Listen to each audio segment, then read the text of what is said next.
একটা অভিযোগ একদম আপনাদের নেতারাই আমার এই অনুষ্ঠানে এসেই বলেছেন মনোনয়ন বাণিজ্য।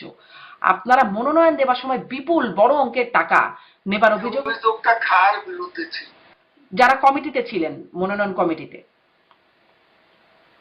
আপনিও ছিলেন। আপনি প্রমাণ করেন। ওই মনোনয়ন বোর্ডে যারা আছেন সকলে তো দুর্নীতি করেননি না। আচ্ছা, কেউ হয়তো বা করেছেন, অবশ্যই কেউ করেছেন, সবাই করেননি, কিন্তু কেউ বা কয়েকজন মিলে করেছেন। হঠাৎ করে প্যান বদলানো, পোশাক বদলানো, কত নেতা দেখলাম দেশে। মনোনয়ন বোর্ডের সদস্যরা হলেন Sheikh Hasina, Amir Hossain Amu, Tofail Ahmed, Sheikh Fazlul Karim Selim, Abul Hasnat Abdullah, Kazi Zafrullah, doctor Mohammad Abdur Razzaque, lieutenant colonel অবসরপ্রাপ্ত Mohammad Faruk Khan, Ramesh Chandra Sen, Obaidul Quader, Mohammad Rashidul Alam, Jahangir Kabir Nanak, Abdur Rahman, Mahbubul Alam Hanif, doctor Dipu Moni, doctor Hasan Mahmud, doctor Abdus Sobhan Golap. জি, মানে তাহলে স্পষ্ট। রাশেক রহমান, কোষাধ্যক্ষ, মানে আওয়ামী লীগের কোষাধ্যক্ষ আশিকুর রহমানের। আমার কথা শুনবে? জি, অবশ্যই। তিনি এত জনপ্রিয় নেতা, মনোনয়ন দেওয়া হয়েছে ইলেকশনে স্বতন্ত্র প্রার্থীর কাছে, এটাই ওনার মনে কষ্ট, আর কিছু না। 50 থেকে 60 লাখ টাকা করে নমিনেশন পেতে হয়েছে, যারা নমিনেশন পাননি তারা টাকাটাও ফেরত পাননি। অতএব তাদের, সেই নেতাদের দিয়ে আর আন্দোলন সংগ্রাম হবে না। আমি দেখছিলাম নমিনেশন বোর্ডে, আসলে আপনিও আছেন, আপনি বলছেন যে গোয়েন্দা সংস্থাদের কাছ থেকেও রিপোর্ট নেওয়া হতো, মানে রাষ্ট্রীয় গোয়েন্দা সংস্থা দলীয় সিদ্ধান্ত নেবার ক্ষেত্রে কেন মানে সাহায্য করবে, সেটিতে একটা, মানে সেটি কি সঠিক কাজ? এই ধরনের অনেক অভিযোগ আমরাও শুনেছি। আমরা শুনে যখন সেই ব্যাপারগুলোতে তলিয়ে দেখতে গিয়েছি, সেই ব্যাপারগুলোর ভেতরে যখন ঢুকতে গিয়েছি, তখন দেখেছি যে এইটার কোনো প্রমাণ বা সে বিশ্বাস করবার মতো কোনো প্রমাণ অভিযোগকারীরা হাজির করতে পারেনি। অনেকেই বলেন এই যে পরাজয় বা আপনাদের যে পতন, সেই সংকটের একটা অন্যতম কারণ হচ্ছেন সালমান এফ রহমান এবং আরও একজন, অনেকের মধ্যে হয়তো অন্যতমদের নাম হচ্ছে ওবায়দুল কাদের। বলবেন এই বিষয়ে কিছু? হ্যাঁ, আমার হাসিটা দেখলেন তো। হাসিতে কি ইন্টারপ্রেট করে নিতে হবে? আপনি বলবেন কিছু? বললাম তো, পুরো দেশের সংগঠন বিভক্ত অবস্থায় ছিল। ওবায়দুল কাদের চাচা, উনি তো আমার মুরব্বীজন, হ্যাঁ, তো শিওর আমি ওনাকে সামনাসামনিও বলতে পারবো, পুরো দেশের সংগঠনই বিভক্ত ছিল, কোনো জায়গায় একীভূত সংগঠন ছিল না। এখন উনি যেহেতু দলের সাধারণ সম্পাদক, হ্যাঁ, ওনারই তো এই ব্যবস্থা নিতে হবে। Simple as that. ওনাকে আমি সামনাসামনি বলতে পারবো, উনি কোথায় আমি জানি না। যতটুকু জানা যায় উনি ভারতে আছেন। আপনার মুখ থেকে আমরা শুনেছিলাম, সেই যে বলছিলাম, শুরু করছিলাম যে 2017 সালের এপ্রিলে একটা চট্টগ্রামের একটা সভায় আপনি বলেছিলেন আওয়ামী লীগ ক্ষমতায় না থাকলে টাকা পয়সা নিয়ে পালাতে হবে, তা কি ভাবেন না? দল যদি ক্ষমতায় না থাকে, এখন যে টাকা পয়সা রোজগার করছেন, তখন এই টাকা নিয়ে পালিয়ে বেড়াতে হবে। তখন তাহলে এটা আমার এ ধরনের কথা বলার অর্থ? জি জি, এটা আমি কর্মী সবাই বলেছি। জি, চট্টগ্রাম জি, কর্মীদেরকে বলেছি, সেটা তো আমি তাদেরকে সাবধান করব। মানে আপনি প্রধানমন্ত্রী তার বক্তব্যে অনেকবার সাবধান মানে উচ্চারণ করছে। জি, আপনি কি তখনই উপলব্ধি করেছিলেন যে এরকম একটা পরিণতি হতে পারে, এজন্যই সাবধানতা বাণী? যাতে না হয় সেটা আমি সতর্ক করে দিয়েছি। তারপরেও ঠেকানো গেল না কেন? মানে সেই টাকা পয়সা নিয়ে পালাতেই হলো কেন নেতা কর্মীদের? টাকা পয়সা নিয়ে কে পালিয়েছে? মানে এই যে অবস্থায় আছে আওয়ামী লীগের নেতা কর্মীরা, ওই দু চারজন বড় লোকের কথা পান, তারা তাদের ওইতে আগেই বড়। আমরা আমাদের পার্টি করে যে নেতা কর্মীরা দল করেছে, তারা ওই লুটপাট করে এখানে আসে। কিন্তু আপনার বিরুদ্ধে, আপনার এবং আপনাদের মতো সিনিয়র কেন্দ্রীয় নেতাদের বিরুদ্ধে লুটপাটের যে অভিযোগ, যে একটা অভিযোগ একদম আপনাদের নেতারাই আমার এই অনুষ্ঠানে এসেই বলেছেন মনোনয়ন বাণিজ্য। আপনারা মনোনয়ন দেওয়ার সময় বিপুল বড় অঙ্কের টাকা নেবার অভিযোগটা কার বিরুদ্ধে ছিল? যারা কমিটিতে ছিলেন, মনোনয়ন কমিটিতে। আপনিও ছিলেন। আপনি প্রমাণ করেন। মানে আমি কি করে প্রমাণ করব? আমি তো আসলে অনুসন্ধানী সাংবাদিকতাটাও করি না। আপনাদের নেতা কর্মীরাই এটা অভিযোগটা করছেন। অপবাদ দেবে, যে অপবাদ দিয়েছে তারা তো বলেনি মেট্রো রেলের জন্য কি কষ্ট আমি করেছি। করেছেন শেখ হাসিনা, কিন্তু আমি তো দায়িত্বে ছিলাম। পদ্মা সেতুর জন্য কি কষ্ট করেছি,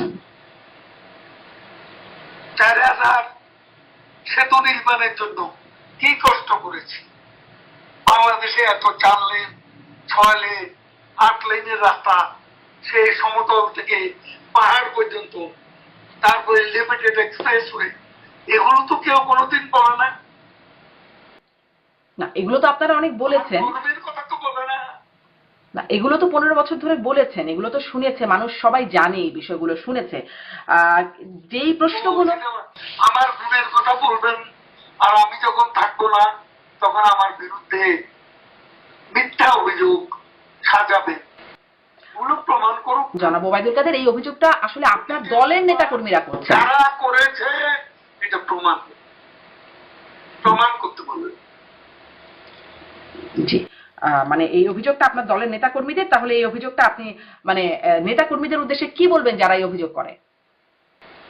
কোন নেতা কর্মী এই অভিযোগ করে, এই অভিযোগটা আমার এই অনুষ্ঠানে রাশেক রহমান, আওয়ামী লীগ নেতা রাশেক রহমান, যিনি 24-এ মনোনয়নও পেয়েছিলেন রংপুর থেকে, তিনি এই অভিযোগটি করেছেন। একদম মনোনয়ন কমিটিতে যারা আছেন, রাশেক রহমান, কোষাধ্যক্ষ, মানে আওয়ামী লীগের কোষাধ্যক্ষ আশিকুর রহমানের। আমার কথা শুনবে? জি, অবশ্যই। তিনি এত জনপ্রিয় নেতা,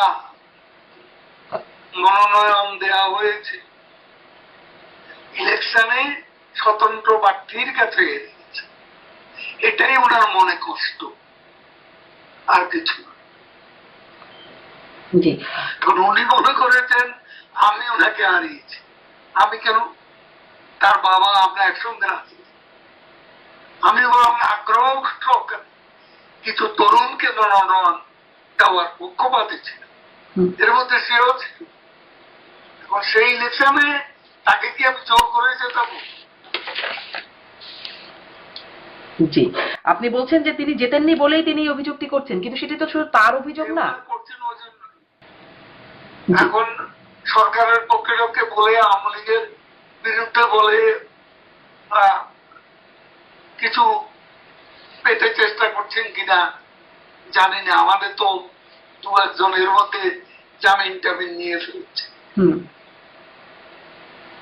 তো কাজে এরকম হঠাৎ করে ভালো লাগে না। ওই যে হঠাৎ করে প্যান্ট বদলানো, পোশাক বদলানো, কত নেতা দেখলাম দেশে। যে আমরাই আমাদের পায়ে কুড়াল মেরেছি, সাংগঠনিক ভাবে আমরা আমাদেরকে এতটাই দুর্বল জায়গায় নিয়ে গিয়েছিলাম, এতটাই সংক্ষুব্ধ হওয়ার জায়গায় নিয়ে গিয়েছিলাম, যে আমি এখনো বলছি আপনাকে যে 5ই আগস্টের চলমান যে আন্দোলন, সেই আন্দোলনে কোনোদিনও বাংলাদেশ আওয়ামী লীগের এই ধরনের পতন হওয়ার কথা নয়। এবং দুঃখ লাগে কোথায় জানেন? যে আমাদের দলে এত বাঘা বাঘা অভিজ্ঞ সব নেতা, যাদের সামনে গিয়ে আপনি কথা বলতে পারবেন না, যারা শুধু একমাত্র বুঝে আর কেউ কিছু বুঝে না, তারা একটা বার এই দলটার যেভাবে ধ্বংসপ্রাপ্ত হচ্ছে তৃণমূলের সংগঠন, একটা বার তারা কথা বলতে পারলেন না। এই কোনো দিন এটা হয় নাই যে নমিনেশনের ফাইলের ভিতর থেকে কাগজ গায়েব হয়ে যায়। কোনোদিন এটা হয় নাই যে তৃণমূলের নেতাদেরকে 2 লাখ 3 লাখ 4 লাখ টাকা করে বলা হচ্ছে তোমরা সই দাও আমার পক্ষে। আপনি রাজনীতি রাখলেন, রাজনীতি থাকে, আপনি দেওয়ার রাজনীতি যদি প্রাপ্তির রাজনীতি করে ফেলেন জেনে শুনে, তাহলে যা হওয়ার তাই হয়েছে। এখন শিওর আমি আমাদের অর্থনৈতিক খাত যে খুব ভালো চলতেছিল সেটা তো আসলে হ্যাঁ, রাশেক রহমান, বলা অর্থনৈতিক যাবে না। খাতটাতে আমি আরেকটু আসি, কারণ ওটাতে আরেকটু সুনির্দিষ্টভাবে কথা বলতে চাইবো। আমি একটু খুঁজে বের করছিলাম, কারণ আমি ঠিক এই মুহূর্তে বলে দিতে পারছিলাম না যে কারা আসলে স্থানীয় সরকার জনপ্রতিনিধি মনোনয়ন বোর্ডের সদস্য ছিলেন। আমি 24শে ডিসেম্বর 2022-এর খবর একটা বের করলাম বাংলা ট্রিবিউনে, সেখানে দেখছিলাম যে আওয়ামী লীগের স্থানীয় সরকার জনপ্রতিনিধি মনোনয়ন বোর্ডের সদস্যরা হলেন Sheikh Hasina, Amir Hossain Amu, Tofail Ahmed, Sheikh Fazlul Karim Selim, Abul Hasnat Abdullah, Kazi Zafrullah, doctor Mohammad Abdur Razzaque, lieutenant colonel অবসরপ্রাপ্ত Mohammad Faruk Khan, Ramesh Chandra Sen, Obaidul Quader, Mohammad Rashidul Alam, Jahangir Kabir Nanak, Abdur Rahman, Mahbubul Alam Hanif, doctor Dipu Moni, doctor Hasan Mahmud, doctor Abdus Sobhan গোলাপ।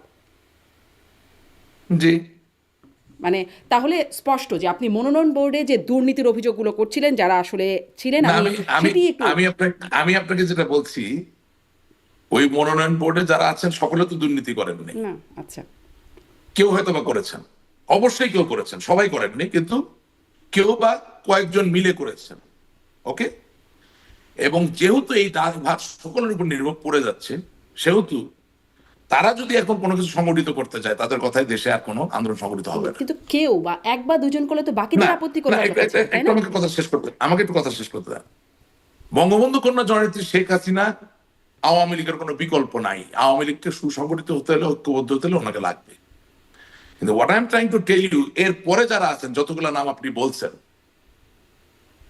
এখানে স্পেসিফিক্যালি কে কত টাকা নিচ্ছেন, কে দুর্নীতি করছেন না করছেন, এটা আমি বলতে পারি না, একটা দায়িত্বজ্ঞানীর কথা বলতে, কিন্তু দুর্নীতি হয়েছে। এবং সেটা করার জন্য যে এই গবেষণা, যে অ্যানালিসিস প্রয়োজন, সেটা আওয়ামী লীগকে করতে হবে আগামী দিনের জন্য। আওয়ামী লীগকে নিজের পায়ে দাঁড়াতে হলে, পরিশুদ্ধ হতে হলে অবশ্যই ওই গবেষণাটা করেই আসতে হবে। নিশ্চয়ই, নিশ্চয়ই, একদম যে স্পষ্ট। ওই বোর্ডের রাশেদ রহমান, কারা আপনি কারা বলছেন শেখ হাসিনার কোনো বিকল্প নাই, তারপরে যাদের নাম বলছি, কেউ কেউ বা তারা কয়েকজন মিলে হলেও মানে এই দুর্নীতির সাথে অবশ্যই ছিলেন, কিন্তু মানে এই 100%। বোর্ডের সভাপতি যিনি শেখ হাসিনা, তিনি জানবেন না বিষয়টা, এটা কি সম্ভব? না, তিনি জানলেন কি জানলেন না, সেই আলাপটা তো আমি কারো অন্তরে ঢুকে বলতে পারি না। না, না, এটা তো কিন্তু খুব আমি আমার স্বাভাবিক বক্তব্যে ব্যাপার একটা না? কথা বলেছি, যে যারা আমাদের কাছে নেতা হিসেবে এসে উপস্থিত হন, তাদের কাছে আমার প্রশ্ন, আমি কিন্তু আপনি প্ল্যাটফর্মটা বেছে নিয়েছি প্রশ্ন করার জন্য, আমিও তো অনেক প্রশ্ন করতে পারি নাই। তাদের কাছে আমার প্রশ্ন যে ওনারা কি আমার নেত্রী বা আমাদের নেত্রীকে বলেছেন যে এতে দল ধ্বংস হয়ে যাচ্ছে? ওনারা তো আপনার টিভিতে আসে কথা বলে, তো আপনি তাদেরকে জিজ্ঞাসা করেন না ডেকে নিয়ে যে ডিড দে সে সামথিং? আপনার এখানে মাটি মানুষের যারা নিজেদেরকে নেতা দাবি করে আসে, তাদেরকে আপনি প্রশ্ন করেন, বললেন আমার কথা বললেন, আমার মতো আরো 100 লাখো হাজারো কর্মী আছে, তাদের এই প্রশ্ন, যে প্রশ্নটা হচ্ছে যে স্থানীয় পর্যায় থেকে শুরু করে যত্র বঙ্গবন্ধু স্বাধীনতার যে মার্কা নৌকা মার্কাটা দেওয়ার মাধ্যমে দল যে সাংগঠনিকভাবে দুর্বল হয়ে গেল, এবং এখানে যে নির্বাচনী নমিনেশনের ক্ষেত্রে একটা দুর্নীতির জায়গা তৈরি হলো, এবং সেখানে প্রথিতযশা কিছু নেতা, মানে তথাকথিত বাঘা বাঘা নেতা যারা এই দুর্নীতিতে অংশগ্রহণ করলেন, সেই ব্যাপারে তারা কি জননেত্রী শেখ হাসিনাকে অবগত করেছিলেন? কিন্তু যদি করে না থাকেন রাশেদ কেন রহমান, করলেন না? না, যদি করে না থাকেন তাহলে করলেন না কেন? আর যদি কেউ বলে বসে হ্যাঁ আমি করেছিলাম, তাকে আপনি জিজ্ঞাসা করতে পারবেন যে সেই জায়গায় নেত্রী কি বলেছিলেন। কিন্তু অবগত করতে হবে কেন? মানে এটি তো মানে No, no, that's Sheikh another Hasina, thing. তিনি তো আর No. 2 দিন ধরে রাজনীতি করেন না, তার রাজনীতির no, অভিজ্ঞতা no, যারা এই no. প্যানেলে আছেন শুনেন। তাদের থেকে কমও না, তার দক্ষতা যোগ্যতাও নিশ্চয়ই কম না। অতএব তাকে কি এই বিষয়গুলো সব মানে বলে দিতে হবে যে হ্যাঁ Thank you. আমরা দুর্নীতি করছি বা এখানে দুর্নীতি হচ্ছে? তার কাছেও তো নানান গোয়েন্দা তথ্য যায়। থ্যাংক ইউ, আমি তো সেটাই বলছি যে কারো ব্যক্তিগত সক্ষমতার জায়গায় মতামত দেওয়ার জন্য আমি এখানে আসিনি। আমি এখানে কথা বলছি একটা এন্টায়ার সিস্টেম নিয়ে। আমার দলে ওয়ার্ড কমিটি আছে, ইউনিয়ন কমিটি আছে, উপজেলা কমিটি আছে, জেলা কমিটি আছে, সেন্ট্রাল কমিটি আছে, হ্যাঁ, প্রেসিডিয়াম আছে, সবকিছু মিলিয়েই তো একটা সিস্টেম। আপনি যে প্রশ্ন করতেছেন এই প্রশ্ন অনেকে করে, কিন্তু আমাকে তো একটা ক্লাস নির্ভর দলের মাঝে থেকে তার রেজিমেন্টেশন মেনটেন করে আমার প্রশ্নগুলো করতে হবে।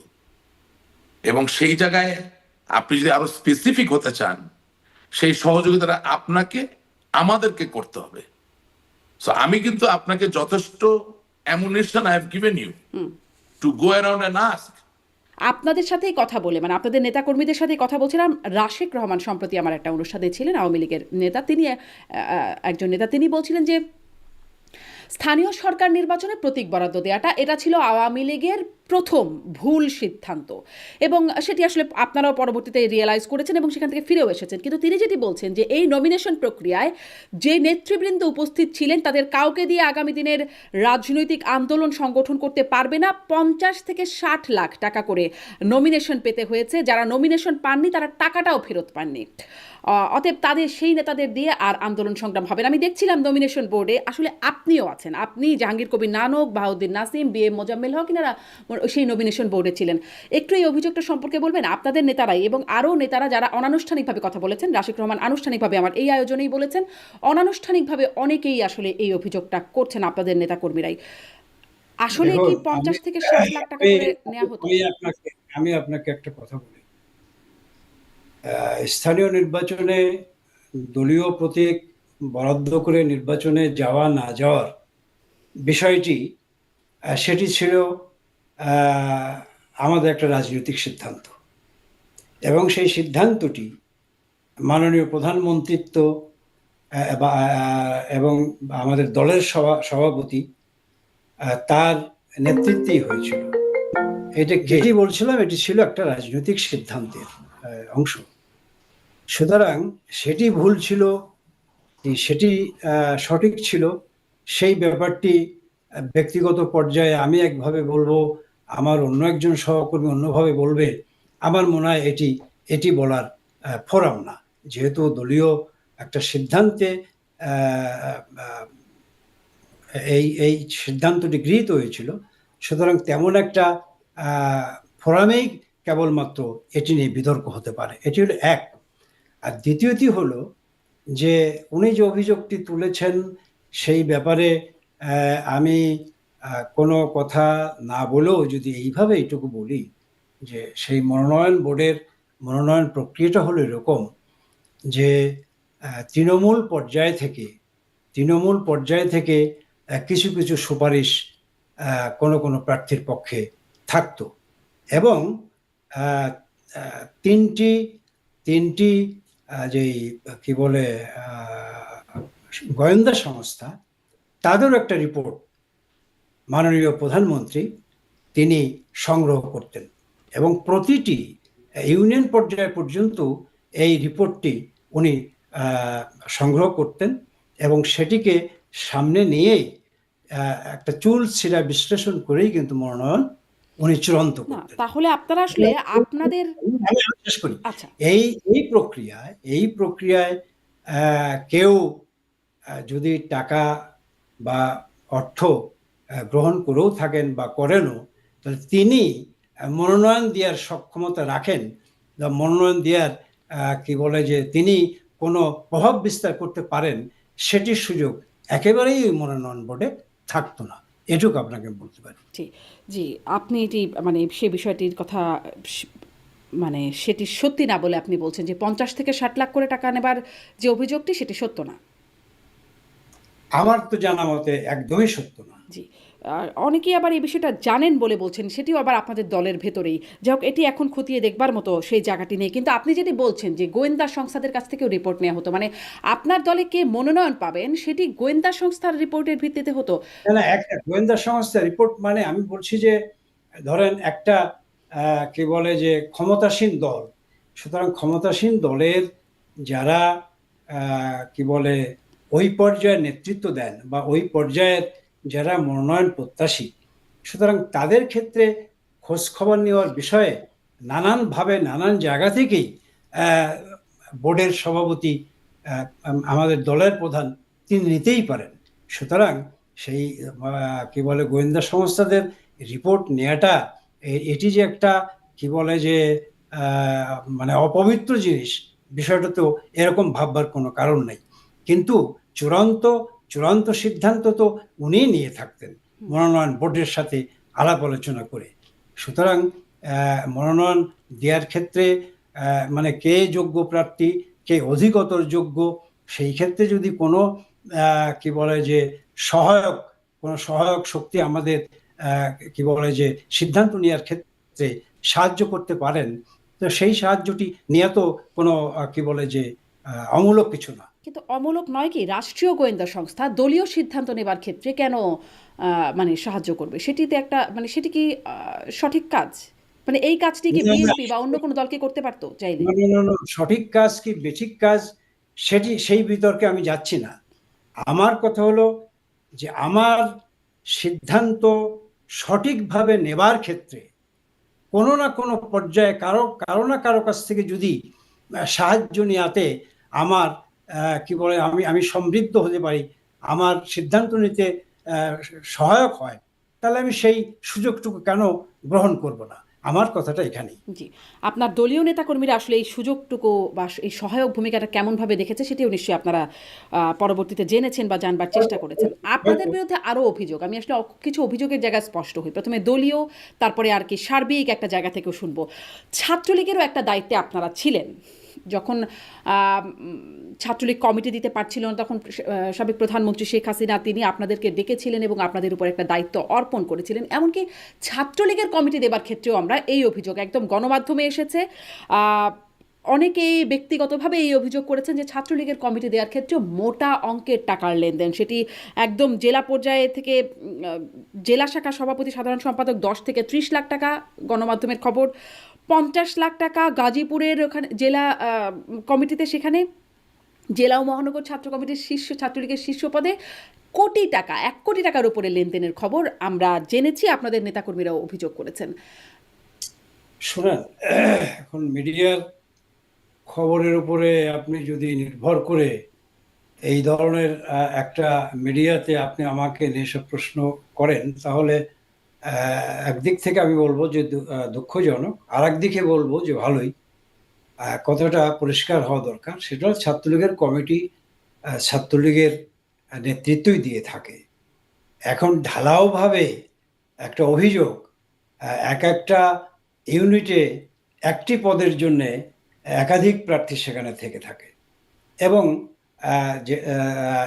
এবং সেই যার পক্ষে রায় যায় এবং যার পক্ষে যায় না, যিনি নেতা হতে পারলেন না, যিনি নেতা হলেন, স্বাভাবিকভাবেই একটা ঢালাও বক্তব্য সামনে হাজির করা খুবই সহজ, যে সে তো টাকা দিয়ে, অর্থ দিয়ে কমিটিতে পদ নিয়েছে। এই কথাটা যেমন সত্য, তেমনি বড় সত্য হলো যে ছাত্রলীগের কমিটি ছাত্রলীগই দিয়ে থাকে। আমরা এই ধরনের অনেক অভিযোগ আমরাও শুনেছি। আমরা শুনে যখন সেই ব্যাপারগুলোতে তলিয়ে দেখতে গিয়েছি, সেই ব্যাপারগুলোর ভেতরে যখন ঢুকতে গিয়েছি, তখন দেখেছি যে এইটার কোনো প্রমাণ বা সে বিশ্বাস করবার মতো কোনো প্রমাণ অভিযোগকারীরা হাজির করতে পারে নাই। সুতরাং এই মিডিয়ার ঢালাও কথা বা অভিযোগকারীর ঢালাও বক্তব্য এবং সেই বক্তব্যকে আমলে নিয়ে এই ধরনের আপনার একটা ইতিমধ্যেই আপনার এই মিডিয়া যশ খ্যাতি মানুষের কাছে গ্রহণযোগ্যতা সবকিছু পেয়েছেন। আমার মনে হয় যে আপনার এই মিডিয়া এই চ্যানেলটির যে গ্র্যাভিটি, সেই গ্র্যাভিটিটা আপনি নিশ্চয়ই সংরক্ষণ করে, মানে এই বিষয়ে দুর্নীতির জায়গাগুলো মানে কমিটি বা মনোনয়ন বাণিজ্যের যে জায়গাটুকু সেটিকে আপনি পুরোপুরি অস্বীকার করছেন। তাহলে এত পরীক্ষিত নেতারা যদি বা ছাত্রলীগ বলি বা মানে স্থানীয় যেটি আমি বলছিলাম সরকার নির্বাচনে আপনারা যদি পরীক্ষিত নেতাদেরকে নিয়ে আসেন, তাহলে এত জনাব ওবায়দুল কাদের সাবেক সাধারণ সম্পাদক আওয়ামী লীগের, তিনি এত কাওয়া হাইব্রিড মুরগি ওনারা কিভাবে ঢুকলেন? ছাত্রলীগেও এত শিবির কিভাবে ঢুকলো যদি এত পরীক্ষিতভাবেই আসে, যদি কোনো রকম এর মধ্যে আর কোনো বিষয় না থেকে থাকে? তো না, পরীক্ষিতভাবে আসে সেটি তো একটা বিষয় আছেই। আর একটা হলো যে এই অনুপ্রবেশকারীরা বা এই ছাত্রলীগের ভেতরে ছাত্র শিবির বা অন্য রাজনৈতিক মতাবলম্বী যারা অনুপ্রবেশ করেছে, আমি তো বলেছি যে তাদের রাজনৈতিক মূল উদ্দেশ্য চরিতার্থ করবার জন্যে তারা এমন কৌশল অবলম্বন করেছে। এবং যখন একটা রাজনৈতিক দল দীর্ঘদিন ক্ষমতায় থাকে এবং সেই ক্ষমতা থাকাকালীন অবস্থায়, আমি তো আগেই স্বীকার করেছি যে এইখানে তো দুর্বলতা আছেই, এখানে তো কিছু ব্যর্থতা আছেই। সেই জায়গা এটি একটা কি বলবো যে সংগঠন ছাত্র ছাত্র শিবিরের মতো সংগঠন না, এটা কমিউনিস্ট পার্টির মতো সংগঠন না, এটা একটা মাস ওরিয়েন্টেড অর্গানাইজেশন। এখানে নানান শ্রেণীর নানান অংশের মানুষ এখানে কি বলে যে অংশগ্রহণ করতে পারে, সেই সুযোগ থাকতে পারে, এবং সেই সুযোগ গ্রহণ করার ছিদ্রপথ দিয়ে অনেকে অনেকে জঞ্জাল এবং আপনার কি বলেন, যেটি বললেন কাওয়া বলেন, হাইব্রিড বলেন, নানা শ্রেণীর মানুষ হয়তো ঢুকে থাকতে পারে, এবং ঢুকেছে এটাই কিছু কিছু জায়গায় ঢুকেছে, এটাই সত্য। সুতরাং সেই সত্যকে আমি অস্বীকার করব না, নিশ্চয়ই ঢুকেছে, এবং ভবিষ্যতে ব্যাপারে আমাদেরকে আরো অধিকতর সতর্ক থাকতে হবে, যাতে আমাদের সংগঠনের মধ্যে কোনো অনুপ্রবেশকারী ঢুকতে না পারে, এবং এক কলস দুধের মধ্যে যেন এক ফোঁটা গোচনা দিয়ে পুরা কলসের দুধটাকে বিনষ্ট না করতে পারে। সেই ব্যাপারে নিশ্চয়ই ভবিষ্যতে আমাদের সতর্ক থাকা প্রয়োজন, সতর্ক হওয়া প্রয়োজন। জি, ছাত্রলীগের বিষয়ে একটু জানতে চাইছিলাম। আপনাদের মানে এই গণ অভ্যুত্থানের সময় আমরা ওবায়দুল কাদেরকে বলতে শুনেছি যে ছাত্রলীগ, এই আন্দোলন দমনে ছাত্রলীগ একাই যথেষ্ট, এবং তারপরে ছাত্রলীগের ভূমিকা নিয়ে অনেক বিতর্ক, ছাত্রলীগ কিভাবে মারমুখী হয়েছে কিছু কিছু বিষয় ভিডিও আকারেও আমরা দেখেছি। এবং এখন আমরা জানতে পারছি ওবায়দুল কাদের তিনিও দলে বা শেখ হাসিনার কাছে তিনিও খুব আশ্রয় প্রশ্রয় এখন পাচ্ছেন না, আসলে কি? এবং তার অনেক বিতর্কিত ভূমিকার বিষয়ে এখন উঠে আসছে। আমি দেখছিলাম আপনাদের বাংলাদেশ আওয়ামী লীগের যে পেজটি, সেখানেও এমনকি এই বিষয়টি উঠে আসছে। আসলে কি ওবায়দুল কাদেরের অবস্থান কেমন এখন দলে? আমার তো জানা মতে অবস্থান তো ভালোই, খারাপ কি? আচ্ছা, এমন খারাপ কিছু তো শুনি নাই।